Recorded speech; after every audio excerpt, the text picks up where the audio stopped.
Hello, you super duper stallions and the handsomest humans that I know. Welcome to the last step of the Tribe Triangle Foundation of Alignment. It looks like I'm somewhere in Middle Earth right now. Let me see if I can help this out a little bit. Well, I guess we're just gonna have to deal with this magical sunburst situation. All right, that's kind of cool. Let's go with it. So, all of this foundation, establishing this new shared vision and shared values and a shared mission, all of this message of change is going to receive some resistance. You're going to receive pushback. And this isn't because you're a bad person and it's not an aspirational journey. It means that people are threatened by change. They have belief systems, and most of those are self-limiting beliefs. They have old stories.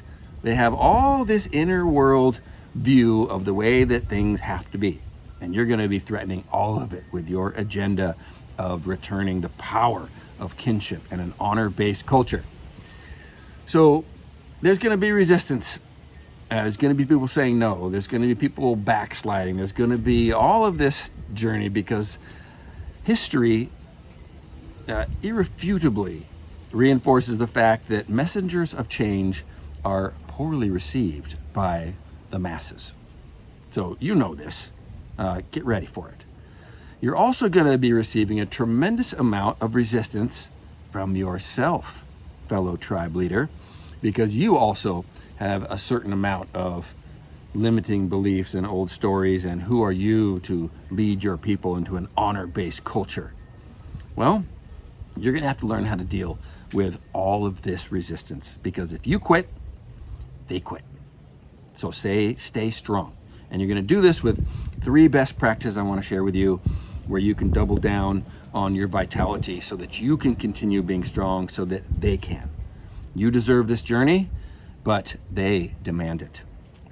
So the first one is, make sure that you realize that you have to maintain the ability to respond, not react, but respond to all of this resistance.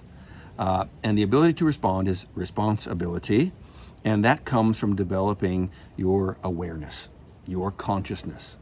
And that's probably the number one core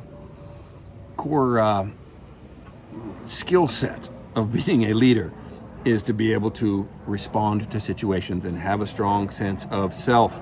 Don't take things personally. It's not about you. And we do this through many ways. Number one, meditation, right? Meditation or some other form of mindfulness that increases awareness, because choice is a function of awareness. It's the number one thing you have to work on.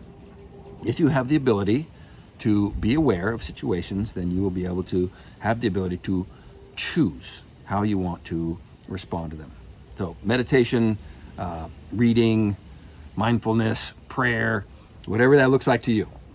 The second big one in that category of self-awareness would be get a coach, maintain wise counsel from people who give you really authentic, robust, wild man feedback. Because those people are going to be able to make sure that you're not dealing with a warped compass as you navigate your way through that change management. So that's the number one in developing this ability to overcome resistance. Then the second one is a holistic concept of vitality, which is life force, mana, mojo, vitality. Comes in a lot of different ways. Obviously, there's a vitality that is your physical vitality. Eat well. If you're dealing with, poor diet, address that. As a leader, it's your responsibility to maintain your physical vitality. Exercise. Get yourself down to fighting weight.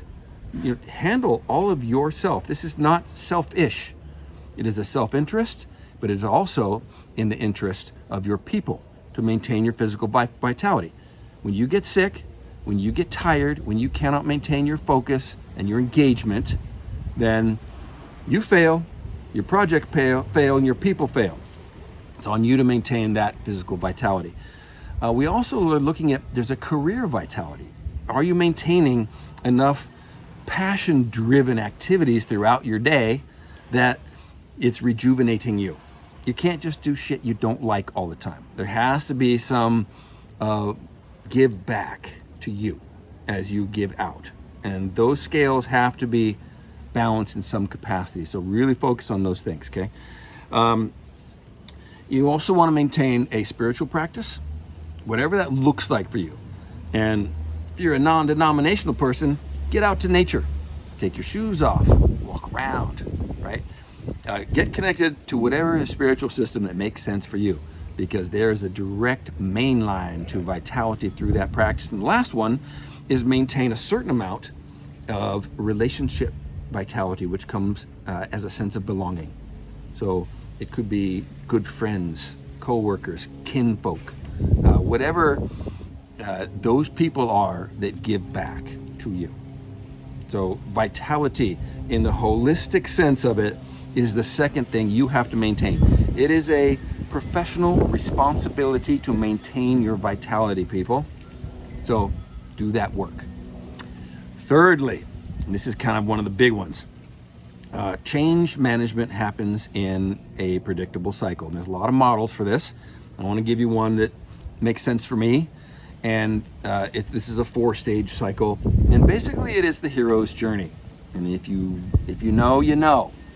So the first stage is waking up to our story, which is our habits.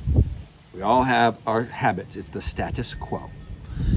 Those are the habits that we are setting out to change, and there will be resistance to overcoming old habits. And it's not going to be easy. You don't just change habits. You kick them. You break them. That's how we deal with habits, right? We don't just ask them. No, we break bad habits. We kick old habits. And we do these by upgrading our habits to practices. Practices are hard. They're designed to be hard because they're not designed for efficiency like habits are. They're designed for growth. And this is the message you're bringing to your people. And they're like, oh, he's complaining again. Yes, I'm demanding a higher level of performance from all of us. I'm going to be establishing practices, and ooh, they're hard. However, if you can maintain those practices for long enough based on your vitality, you will then transform your practices into rituals. These are the things that we do without thinking. They're still hard, but we do them because they're non-negotiable. They have become ingrained in our behavior. And this is where we're going up the Triangle Mountain.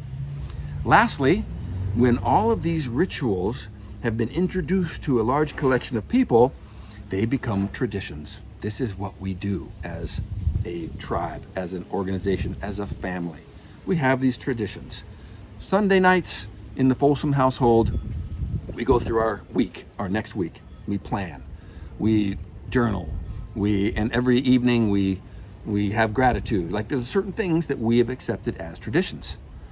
You do traditions long enough, and these are the behaviors we do without thinking, and they become habits.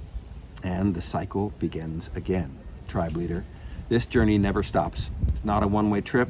It's not a closed loop. It is a spiral going endlessly upwards. So we'll see you out there. Stay committed, stay vital, and we'll see you up there on the mountain.